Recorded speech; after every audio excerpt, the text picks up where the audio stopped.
मित्रों नमस्कार। आप देख रहे हैं धर्मनिष्ठ पत्रिका का यूट्यूब चैनल दस्तक मीडिया। मैं विनोद शुक्ल आपको सुना रहा हूं बाबा नीम करौरी की अद्भुत कथाएं। अद्भुत कथाओं की श्रृंखला में आज हम लिए चलते हैं वर्ष 1962 की मीठी और कड़वी यादों में। कड़वी याद तो यह है कि चीन ने हम पर हमला किया था, युद्ध हुआ था चीन से और हम परास्त हुए।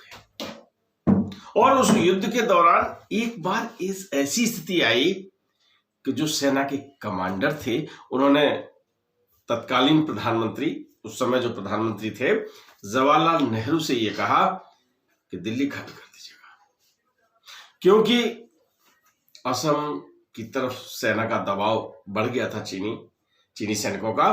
तो संभावना ये व्यक्त की जा रही थी कि इनका अगला पड़ाव जो है दिल्ली होगा। सेना के कमांडर, ये गोपनीय बातें थी उस समय, तो उन्होंने सुझाव दिया कि दिल्ली को खाली कर दिया जाए।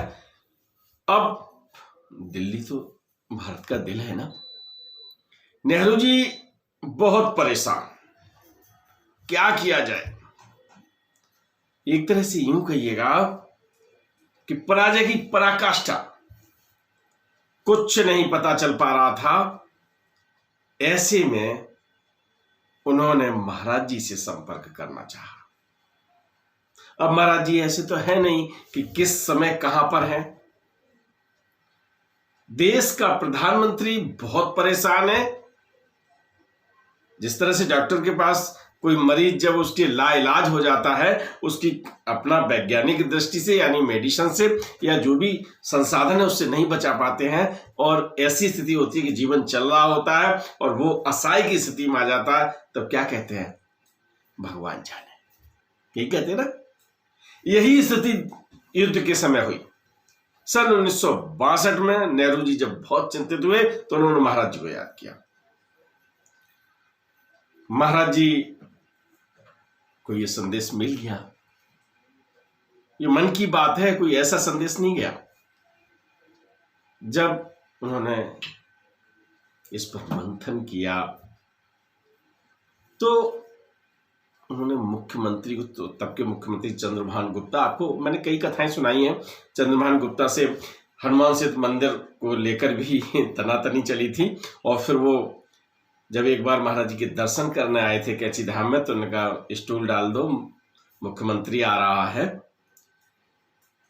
तो चंद्रभान गुप्ता ने ये कहा था कि अरे महाराज, मैं आपके सामने स्टूल पर और चरणों में बैठ गए थे। तो ये स्थिति जब आई तो महाराज जी ने अपने शिष्य मुख्यमंत्री, भक्त मुख्यमंत्री को फोन किया। बोला अपने प्रधानमंत्री से कह दे कुछ नहीं होगा, चिंता मत कर, सेना कल से वापस होना शुरू हो जाएगी। ये बात जब मुख्यमंत्री को सुनने को मिली महाराज जी के वाणी से, चंद्रभान गुप्ता को पूरी तरह से उन पर यकीन था। अब मुख्यमंत्री ने तत्काल प्रधानमंत्री को अवगत कराया कि महाराज जी को आपने याद किया।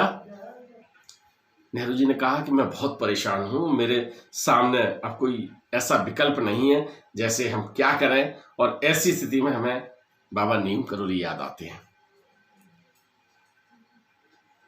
चंद्रभान गुप्ता ने कहा कि आप चिंता मत करो, महाराज जी ने यह कहा कि कल से सेनाएं अपने आप वापस होने लगेंगी। नेहरू जी को विश्वास तो था, लेकिन एक दिल में यह था कि कल से वापस होने लगेंगी और अगर न हुई तो।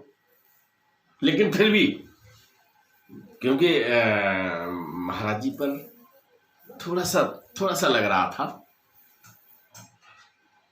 फिर भी महाराज जी को याद किया था उन्होंने।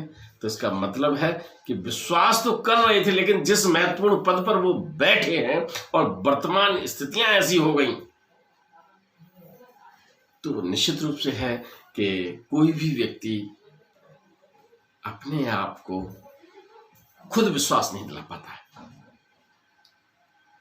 खैर रात कटी, दूसरा दिन शुरू हुआ और जब हमारे यहाँ की सेना ने उन्हें ये सूचना दी कि चीनी सैनिक अब अपने देश की तरफ लौटने लगे हैं, तब नेहरू जी की जान में जान आई और नेहरू जी की क्या पूरे प्रत्येक भारतवासी की जो चिंता थी वो दूर हुई। ये उस समय का बहुत महत्वपूर्ण संदर्भ है, बहुत महत्वपूर्ण कथा है। और ये कहा था, एक सैनिक, एक भक्त ने पूछा कि महाराज जी, जब चीनी सैनिकों को लौटना ही था तो फिर हम पर आक्रमण क्यों किया, युद्ध क्यों हुआ? महाराज जी ने कहा कि ये हमें जगाने आए थे, हम तो सुस्त रहते हैं ना। और आज के संदर्भ में आपको बता दूं कि आज भी वर्तमान समय में चीन से हमारे संबंध अच्छे नहीं हैं। जो स्थितियां हैं उसकी नेक नियति पर प्रश्न चिन्ह खड़ा करती हैं और हमें चीन से सावधान रहना होगा। हालांकि वर्तमान सरकार पूरी तरह से सजग है और हमारे देश की सेना बहुत अच्छी तरह से, बहुत अच्छी भूमिका में है और बहुत बल है, संसाधन है। और 1962 से और आज की परिस्थिति में बहुत अंतर है। तब हमारे पास संसाधन नहीं हुआ करते थे इतने जितने जरूरी थे। आज हमारे पास संसाधन भी हैं, धन भी है, बल भी है और मानसिक जो ताकत होनी चाहिए वो भी है, निर्णय लेने की क्षमता है। तब एक नारा लगा था, है ना, भारतीय और चीनी भाई भाई, है ना। और वो भाई भाई कहते, उनकी एक पॉलिसी है कि भाई भाई कहते ही कुछ भी कर सकते हैं। तो पीछे से वार करने की इनकी आदत है। मैं इस वीडियो के माध्यम से आपसे कहना चाहूंगा कि हमेशा सतर्क रहें। देश की आन मान शान के लिए यदि कोई जरूरत पड़े तो हर देशवासी को तैयार रहना चाहिए। हमारे यहां एक ऐसी पद्धति हो कि सैनिक की जो ट्रेनिंग होती है वो हर देशवासी को दी जानी चाहिए। उतनी हार्ड नहीं, लेकिन प्राइमरी जरूर जानी चाहिए, क्योंकि हमारे यहाँ जरूरत पड़े तो अनट्रेंड आदमी, वैसे अनट्रेंड आदमी भी हमारे यहाँ कमाल करते हैं, बहुत सारी गाथाएं हैं। तो मित्रों, देश के लिए हम सब सतर्क रहें। 1962 की ये घटना बताती है कि देश की आन बान शान के लिए संत जन कितने सजग रहते थे। और ये सब बातें भगवान के अलावा कोई नहीं जानता। लोग अभी भी पूछ लेते हैं क्या बाबा नीम करोली भगवान है ना।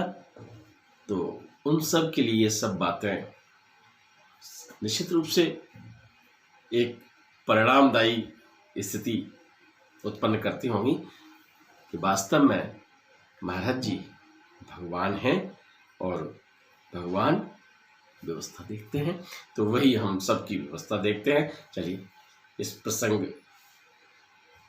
के द्वारा पुनः एक बार आपको राष्ट्र हित के लिए काम करने के लिए प्रेरित करता हूं और हमारे साथ बोलिए जय हिंद।